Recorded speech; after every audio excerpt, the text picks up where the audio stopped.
أشهد أن محمد رسول الله۔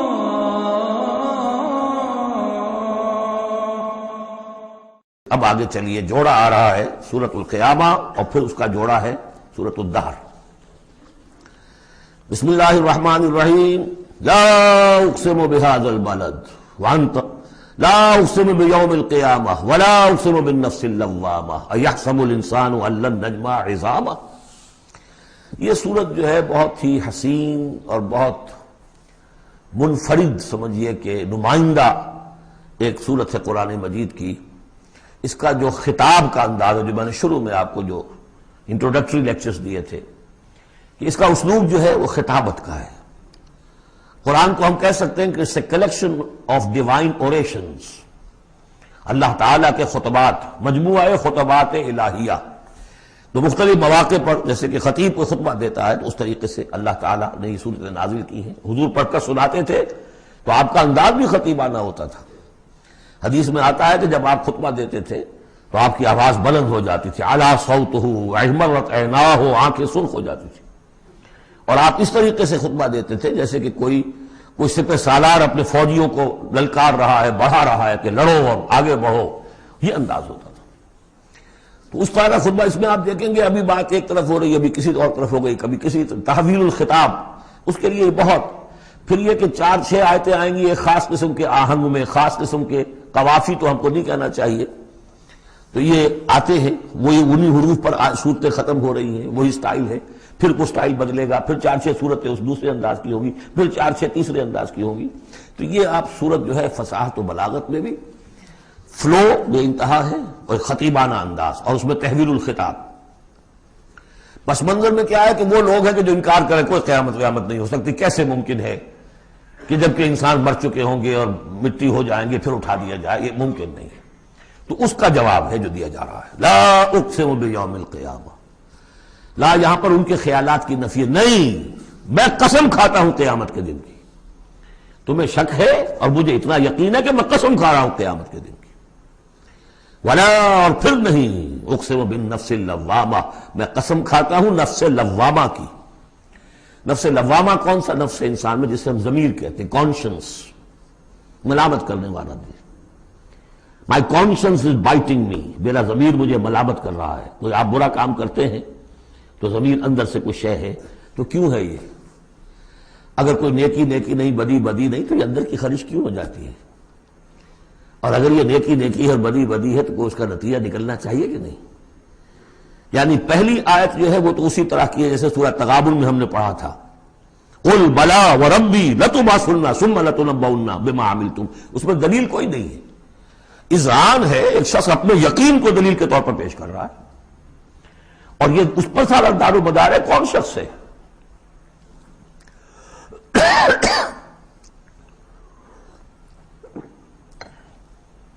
ایسا شخص کہ جس سے کبھی کوئی جھوٹ کا تجربہ کسی کو نہیں ہوا، وہ کہہ رہا ہے۔ سیرت و کردار جو ہے محمد رسول اللہ کی، وہ گویا کہ دلیل کی حیثیت رکھتی ہے اس قول کے پیچھے۔ لا اقسم بیوم القیامہ ولا اقسم بالنفس اللوامہ، یہ تمہارے اندر موجود ہے قیامت کی دلیل، تمہارا ضمیر، تمہارا کانشنس۔ ایحسب الانسان ان لن نجمع عظامہ، کیا انسان یہ گمان کرتا ہے ہم اس کی ہڈیاں جمع نہیں کر سکیں گے؟ بلا قادرین، کیوں نہیں، ہم پوری طرح قادر ہیں، علی ان نسوی بنانا، یہاں کنہ محذوف سمجھنا چاہیے، بلا کنہ قادرین علی ان نسوی بنانا، ہم اس کی ایک پور کو برابر کر دیں گے۔ بل یرید الانسان لیفجر امامہ، اصل سبب جو ہے آخرت کے انکار کا وہ یہ ہے کہ انسان چاہتا ہے کہ فسق و فجور جس کا عادی ہو گیا اسے جاری رکھے، حرام خوری چھوڑنی نہیں، جس عیش کا خوگر ہو گیا ہوں اس کو چھوڑ نہیں سکتا، قیامت کو مانوں گا تو پھر دیکھنا پڑے گا کیا غلط ہے، کیا صحیح ہے، کیا جائز ہے، کیا ناجائز ہے۔ اس لیے جیسے کہ بلی کو دیکھ کر کبوتر آنکھ بند کر لے، اب ظاہر بات ہے کہ وہ بلی تو نہیں ختم ہو جائے گی، در حقیقت یہ قیامت سے آنکھیں چراتے ہیں، آنکھیں بند کر رہے ہیں، اس لیے کہ انہیں پتا ہے کہ ہم نے کیا آگے بھیجا ہے اور آگے بھی کرنے کا وہی ارادہ ہے۔ بل یرید الانسان لیفجر امامہ یسأل ایان یوم القیامہ، پوچھتا ہے بڑے استہزائی انداز میں، اچھا جی کب ہوگا یہ قیامت کا دن؟ جواب بھی اسی انداز میں ہے، یوم ہم علی النار یفتنون کی طرح۔ فرمایا فیضا برق البصر، جب وہ قیامت آئے گی نگاہیں چندیا جائیں گی، خسف القمر، چاند بے نور ہو جائے گا، یا یہ کہ چاند دھس جائے گا سورج کے اندر، وجمع الشمس والقمر، اور سورج اور چاند یکجا کر دیے جائیں گے۔ یہ جو ہے کشش ثقل کا جو باہمی ثقل ہے ان کروں کا، اس کے نظام میں ذرا سی کہیں گڑبڑ ہو اور پھر تو یہ سب کے سب ایک دوسرے سے ٹکرائیں گے۔ فَإِذَا بَرِقَ الْبَصَرُ وَخَسَفَ الْقَمَرُ وَجُمِعَ الشَّمْسُ وَالْقَمَرُ يَقُولُ الْإِنسَانُ يَوْمَئِذٍ أَيْنَ الْمَفَرُّ، یہی انسان اس دن کہے گا ہے کوئی جگہ بھاگ جانے کی؟ کلا، نہیں، لا وزر، کوئی ٹھکانہ نہیں ہے۔ اِلَىٰ رَبِّكَ يَوْمَئِذٍ الْمُسْتَقَرُّ، اس دن تو تمہیں اپنے رب ہی کے حضور میں جا کھڑے ہونا ہے۔ يُنَبَّأُ الْإِنسَانُ يَوْمَئِذٍ بِمَا قَدَّمَ وَأَخَّرَ، اور جتلا دیا جائے گا انسان کو اس دن جو کچھ اس نے آگے بھیجا ہوگا، جو پیچھے چھوڑا ہوگا۔ ہم اعمال نیک ہوں یا بد ہوں، اس کا کچھ حصہ آگے بھیج دیتے ہیں اپنی زندگی میں، کچھ اس کے پیچھے جو اثرات چلتے ہیں اس کا حساب بھی بعد میں جاری رہتا ہے۔ وہ ڈیبٹ کریڈٹ جو ہے ہمارے کھاتے میں ہوتا رہے گا۔ تم نے یہ نیک کام شروع کیا تھا، آگے آگے پھیل رہا ہے، تو جو اور اس کام میں شریک ہے ان کا اجر بھی رہے گا، وہ پورا رہے گا، ان کے اجر میں سے کمی نہیں ہوگی، لیکن اتنا ہی حساب آپ کے کام میں بھی درج ہوتا رہے گا۔ اسی طریقے سے کسی نے برا کام شروع کیا تو جب تک جہاں تک اس کے اثرات جائیں گے تو انسان کو بتا دیا جائے گا یہ تو آپ نے اپنی موت سے پہلے آگے ہی بھیج دیا تھا، یہ تو آپ کے وہ اعمال ہیں، اور یہ ذرا وہ ہے پیچھے اس کے جو اثرات ہیں۔ بل الانسان علی نفسہ بصیرہ، اور انسان کو تو جتلانے کی ضرورت بھی نہیں ہوگی کہ بتایا جائے، ہر انسان کو خود معلوم ہوگا کہ میں کتنے پانی میں ہوں۔ انسان اپنے نفس پر خود بصیرت رکھتا ہے۔ وَلَوْ أَلْقَىٰ مَعَاذِيرًا، چاہے کتنے ہی وہ بہانے پیش کرے۔ ہوتا ہے کہ انسان کو شخص جو ہے بڑا چرب زبان ہے اور وہ اپنے آپ کو بالکل ریشنلائز کر لیتا ہے اپنے طرز عمل کو، میں نے ٹھیک کیا، صحیح کیا، کوئی غلط بات نہیں ہے، کوئی عذرات موجود ہیں، تو معترضین کی تو زبان بند ہو جاتی ہے، اب کچھ نہیں کہہ سکتے، لیکن یہ کہ اس کا دل اس کو بتا رہا ہوتا ہے کہ تو جھوٹا ہے۔ بل الانسان علی نفسہ بصیرہ ولو القیٰ معاذیرہ لا تحرک بہ لسانک لتعجل بہ، عجلت والا مضمون یہ بالکل ابتدا میں یہاں آیا تھا۔ اے نبی آپ اس قرآن کے، اب دیکھیے اب گفتگو حضور سے شروع ہو گئی۔ ابھی تک انسان جو منکرین تھے ان کی بات ہو رہی تھی، شروع میں امامہ، عظامہ، قیامہ، اور اس کے بعد بصر، قمر، مفر، وزر، مستقر، اب یہ پھر اس کے بعد بصیرہ، معاذیرہ، اب اس کے بعد اور بدل رہے ہیں۔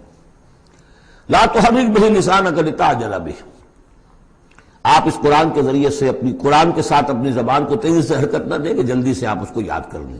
ان علینا جمعہ وقرآنہ، ہمارے ذمے ہے اس کو جمع کر دینا اور پڑھوا دینا۔ جمع بھی کر دینا کہ اس میں سے کوئی حصہ جو ہے آپ بھولیں نہیں، اور قرآن بھی اس کی ترتیب بھی ہم بتاتے جائیں گے کہ اب جو وہی آئی ہے اس کو کہاں رکھنا ہے، تاکہ اس کی ترتیب معین ہو جائے۔ فَإِذَا قَرَأْنَاهُ فَاتَّبِعْ قُرْآنَهُ، پھر جب ہم پڑھوائیں اس کو جس ترتیب سے اسی کی پیروی کیجیے گا۔ یہ ترتیب وہ ہے ترتیب مصحف جس کے تحت کے قرآن مرتب کیا گیا، اور ہم مانتے ہیں کہ یہ ترتیب نزول کی نہیں ہے، نزول کے ساتھ ہی اللہ تعالیٰ کا حکم آتا تھا کہ اب یہ وہی فلاں جگہ ہوگی۔ ثُمَّ إِنَّ عَلَيْنَا بَيَانَهُ، پھر ہمارے ذمے ہے اس کو واضح کر دینا بھی، جیسے کہ ہم دیکھ چکے ہیں قرآن مجید کی تبیین کرتا ہے۔ سورہ نساء میں دو احکام کے بارے میں آئے گا، یستفتونک، اور حالانکہ وہ حکم آ چکا ہے سورہ نساء میں پہلے، لیکن لوگوں نے سوال کیا تو قل اللہ یفتیکم فی الکلالہ، تو جاؤ اللہ واضح کر دیتا ہے، تم پر ابھی واضح نہیں ہوئی کلالہ کی بات، لوگ واضح کر دیتا ہے۔ تو قرآن کے اندر بھی بعد میں واضح کر دی گئی چیزیں، اور یہ کہ پھر حدیث جو ہے سب سے بڑی شے ہے کہ جو اس کی بیان کرنے والی ہے۔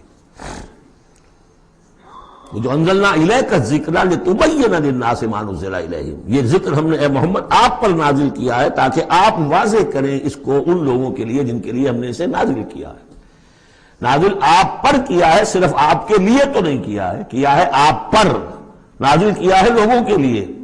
اب ان کو واضح کرنا، اس کے اندر کہیں اگر کوئی اشکال ہو تو اسے حل کرنا، کہیں کوئی اگر اجمال ہے تو اس کی تفصیل بیان کرنا، یہ آپ کا کام۔ کلا بل تحبون العاجلہ، کوئی نہیں، تمہارا اصل مرض یہ ہے کہ تم عاجلہ سے محبت کرتے ہو، یہ اس دنیا کی زندگی سے محبت کرتے ہو۔ دیکھیے اب پھر خطاب شروع ہو گیا کفار سے۔ وَتَذَرُونَ الْآخِرَةَ، اور آخرت کو تم چھوڑ دیتے ہو، نظر انداز کر دیتے ہو۔ وجوہ یومئذ ناظرہ، حالانکہ بہت سے چہرے اس دن ہوں گے تر و تازہ، میدان قیامت میں کھڑے ہوں گے تو جیسے اسکول چلڈرن کھڑے ہوتے ہیں اپنا رزلٹ سننے کے لیے، تو بعضوں کے چہرے کھلے ہوتے ہیں، پہلے سے معلوم ہے انہیں کیا کچھ کر کے آئے تھے، اور بعض کے چہروں کے اوپر دھواں ہے، اس لیے ہے کہ انہیں پتا ہے کہ کیا ہی کچھ نہیں تھا، فیل تو ہونا ہی ہونا، تو چاہے اب رزلٹ ڈکلیئر نہیں ہوا، رزلٹ ان کے چہروں پر لکھا ہوا ہے۔ تو وجوہ یومئذ ناظرہ، بہت سے چہرے ہوں گے تر و تازہ، الی ربہا ناظرہ، اپنے رب کی طرف دیکھتے ہوئے۔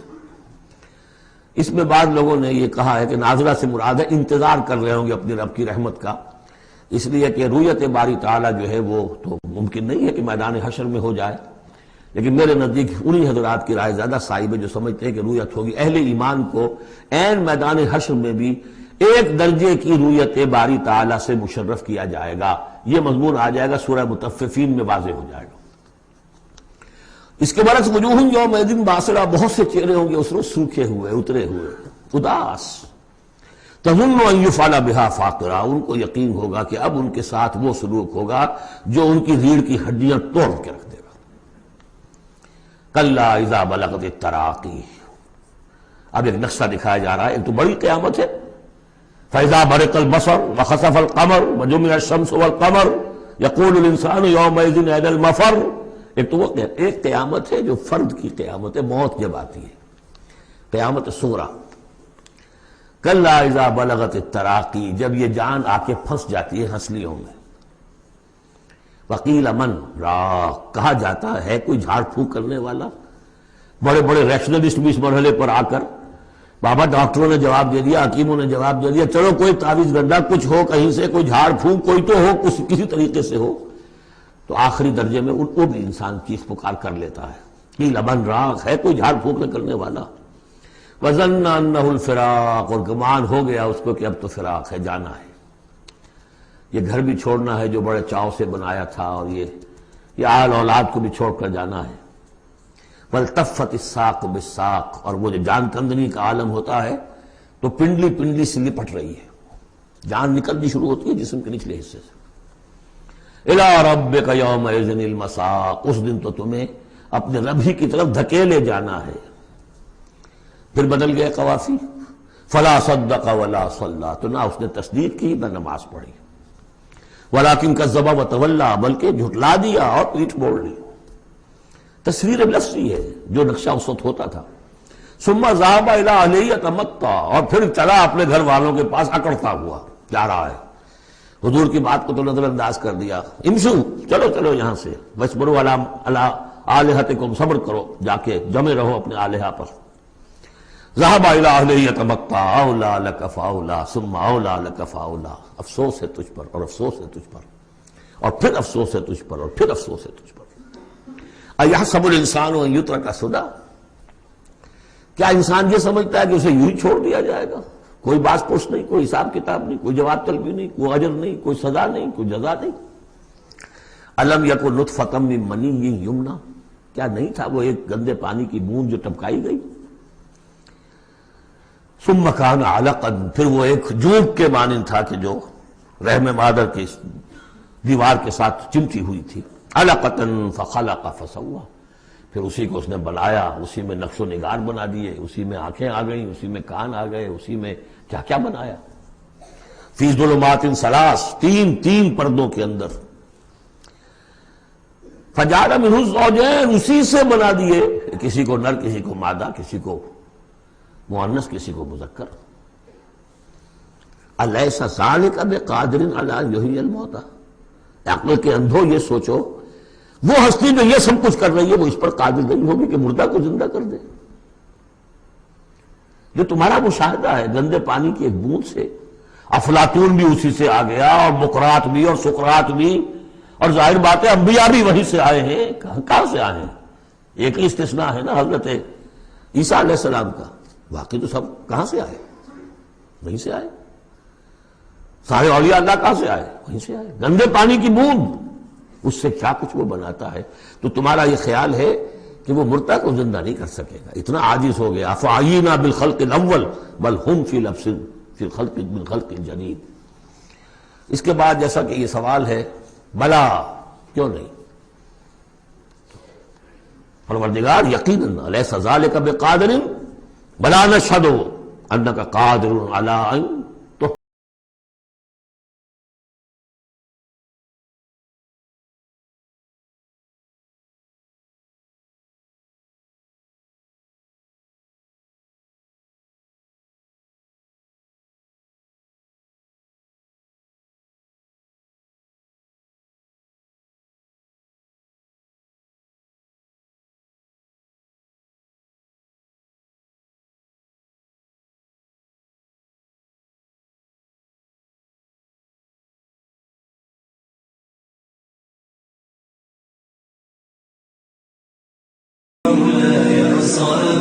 مولاي صل وسلم